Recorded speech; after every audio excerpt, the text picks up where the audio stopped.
প্রবল ঘূর্ণিঝড় রিমালের আঘাতে ক্ষতিগ্রস্ত এলাকা পরিদর্শনে পটুয়াখালীর কলাপাড়ায় রওনা দিয়েছেন প্রধানমন্ত্রী শেখ হাসিনা। সকাল 11টায় হেলিকপ্টার যুগে পটুয়াখালীর কলাপাড়ার উদ্দেশ্যে রওনা হন তিনি। সফরসূচি অনুযায়ী বেলা 12টা 20 মিনিটে রিমালে ক্ষতিগ্রস্ত মঠবাড়িয়া ও পাথরঘাটে পরিদর্শন শেষে কলাপাড়ার সরকারি মোজাহার উদ্দিন বিশ্বাস কলেজ মাঠে পৌঁছাবেন প্রধানমন্ত্রী।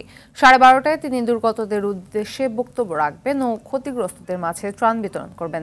দুপুর 2:30টায় পায়রা 1320 মেগাওয়াট তাপ বিদ্যুৎ কেন্দ্রের বিভাগীয় কর্মকর্তাদের সঙ্গে মতবিনিময় শেষে ঢাকায় ফেরার কথা রয়েছে প্রধানমন্ত্রীর।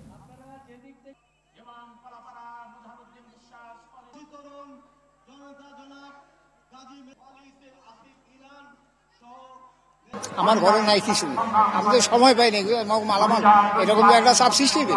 আমরা বলতে পানি এত দ্রুত ব্যাগে উঠছে, মালামাল রাখতে পারি মালটাই ভাসে গেছি। বন্যা তো 7-8টা দেখছি, এরকম এত চাপে পানি আমার জীবনে। যাই হোক মরি গেছে এলাকা দেখা করবো, জীবনে দেখা করতে হয় না আর কি। এই জন্য কি রয়ে গেছে আপনি তেরান কি দেবে না দেবে আর চিনতে চাইতে দেখ মরবি সে করছে হেরাতে একটা কিছু দেবে। দর্শক, পটুয়াখালীতে রয়েছেন সহকর্মী মারুফ রেজা, সরাসরি যোগ দিচ্ছেন তিনি। মারুফ, প্রধানমন্ত্রীর সফর ঘিরে এলাকাবাসী কি বলছেন, আর সেই সাথে জানাবেন যে ক্ষতি কাটিয়ে উঠতে তারা কি সহায়তা চান?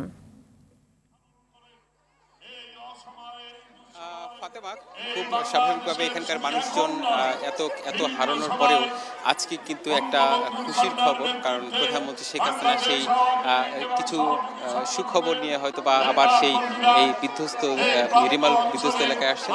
আপনি জানেন যে এখানকার যে দক্ষিণাঞ্চল 19টি জেলা তার মধ্যে সবচেয়ে বেশি ক্ষতিগ্রস্ত হয়েছে এই বরগুনায়, দুঃখিত পটুয়াখালীতে, এবং পটুয়াখালী বিশেষ করে যদি বলি তাহলে কলাপাড়ায়, এবং সেই বিধ্বস্ত এলাকায় প্রধানমন্ত্রী আর কিছুক্ষণের মধ্যে এসে পৌঁছাবেন।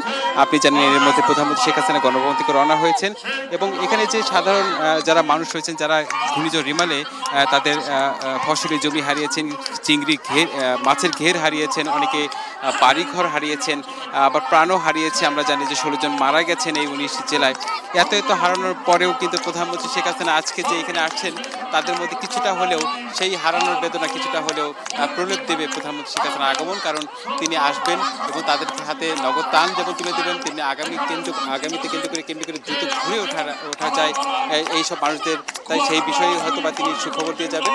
সব কিছু মিলে এখানকার সাধারণ মানুষদের এক ধরনের খুশির বার্তা বয়ে যাচ্ছে কিছুটা, এটা বলাই যায়। আর আরেকটা ফাতেমা হচ্ছে, এখানে 12:30 প্রধানমন্ত্রী আসার পরে তিনি এখানে একটি জনসভার একটা আয়োজন করা হয়েছে, সেখানে প্রধানমন্ত্রী বক্তব্য দেবেন, এবং এরপরে কিন্তু পায়রা বিদ্যুৎ কেন্দ্র রয়েছে, তার বিদ্যুৎ সেখানে একটি প্রশাসনিক পর্যায়ে এক ধরনের তার একটি মিটিং রয়েছে, সেটি শেষ করেই তারপরে কিন্তু ঢাকার উদ্দেশ্যে রওনা দেবেন।